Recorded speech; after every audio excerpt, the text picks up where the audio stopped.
हमारा परमेश्वर हमारे मुंह से मांगी हुई बात को भी सुनता है और साथ ही साथ हमारे हृदय में जो विचार है उस मांग के लिए, और तब वो उसको भी देखता है कि हम किस विचार से मांग रहे हैं। जब हम मत्ती रचित सुसमाचार उसके 20वें अध्याय के 21वें और 22वें पद को देखते हैं, वहां पर लिखा है, जब जब्दी के पुत्रों की माता ने अपने पुत्रों के साथ उसके पास आकर प्रणाम किया और उससे कुछ मांगने लगी। अर्थात ये जो भाई हैं याकूब और यूहन्ना, इनकी माता अपने बेटों के साथ आती है और यीशु मसीह से कुछ मांगने लगती है। और तब यीशु मसीह कहते हैं, उसने उससे कहा, तू क्या चाहती है? वो उससे बोली, यह कि मेरे ये दो पुत्र तेरे राज्य में एक तेरे दाहिने और एक तेरे बाएं बैठे।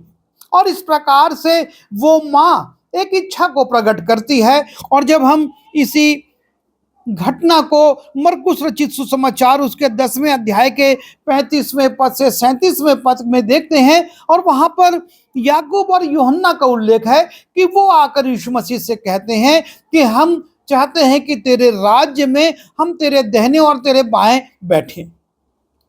और जब वो इस मांग को रखते हैं, यीशु मसीह साफ इनकार कर देते हैं। वो कहते हैं, उसने उनसे कहा, तुम मेरा कटोरा तो पियोगे, पर अपने दाहिने बाएं किसी को बैठाना मेरा काम नहीं, पर जिसके लिए मेरे पिता की ओर से तैयार किया गया उन्हीं के लिए है। और इस प्रकार से यीशु मसीह उन पर प्रकट कर देते हैं कि मैं तुम्हारी इस इच्छा को पूरा नहीं कर सकता, नहीं करूंगा, क्योंकि ये मेरा अधिकार नहीं है। और तब प्रश्न उठता है कि ऐसा क्यों? और वास्तविकता यह थी कि याकूब और यूहन्ना यीशु मसीह के दो प्रिय चेले थे। यीशु मसीह पतरस के साथ इन दोनों को लेकर कई विशेष कामों पर जाते थे और इनको हमेशा अपने साथ रखते थे। पर यीशु मसीह उनको ये नहीं कहते कि तुम मेरे दाहिने और बाएं बैठोगे। और कारण यह है कि अगर ये बात कही जाती तो ये चेले अपने आप को शेष 10 चेलों से विशिष्ट समझते कि हम अलग हैं, हमको ये अधिकार है कि हम यीशु मसीह के दाहिने बाएं रहें। और यीशु मसीह ऐसा कभी नहीं चाहते। उन्होंने 12 को चुना था और 12 को समान अधिकार दिया था। जब भेजा तो सबको उसने अधिकार दिया, और जब पांव धोए तो उसने सबके पांव धोए। उसने किसी को छोड़ा नहीं कि ये यहूदा इस्करियोती है, मुझको पकड़वाएगा, मैं इसको छोड़ दूं, या ये मेरा प्रिय चेला है, मैं इसका करूं और दूसरे को नहीं। पर यीशु मसीह सबको सामान्य समझते थे, बराबर समझते थे।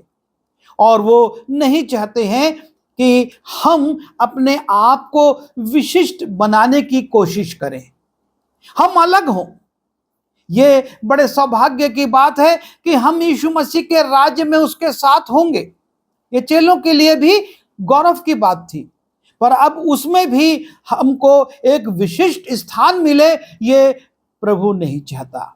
वो ये चाहता है कि हम अपने जीवन में नम्रता को रखें। और इसीलिए यीशु मसीह ने कहा आगे कि यदि तुम में कोई बड़ा बनना चाहे तो सबसे छोटा बने। तुम ये मत सोचो कि मैं यीशु के दाहिने और बाएं रहूंगा, मैं उसके साथ रहूंगा, लेकिन तुमको यदि बड़ा बनना है तो अपने आप को छोटा बनाना है, सबका दास बनना है, और तब परमेश्वर तुमको शिरोमणि बनाएगा। आज हम प्रभु से क्या मांग रहे हैं? क्या अपने मान सम्मान के लिए, अपनी श्रेष्ठता के लिए, अपने को दूसरों से अलग बताने के लिए कुछ मांग रहे हैं, या परमेश्वर से उत्तम वस्तु को मांग रहे हैं? क्योंकि परमेश्वर आपके और मेरे मन को भी देखता है, सिर्फ जुबान से मांगी हुई बात को नहीं, पर हम किस इच्छा से मांग रहे हैं, परमेश्वर ये भी देखता है। और इसलिए हम अपने मांगने के उद्देश्य पर विचार करें। हम किस उद्देश्य से मांग रहे हैं? अपनी महिमा के लिए, अपनी श्रेष्ठता के लिए, या परमेश्वर के महिमा के लिए? हम इस बात पर विचार करें, और तब जब हम मांगेंगे तो ऐसा नहीं होगा कि हम मांगते तो हैं पर पाते नहीं। परमेश्वर से हम मांगेंगे और वो हमको देगा और हम पाएंगे। प्रभु हमारी सहायता करे।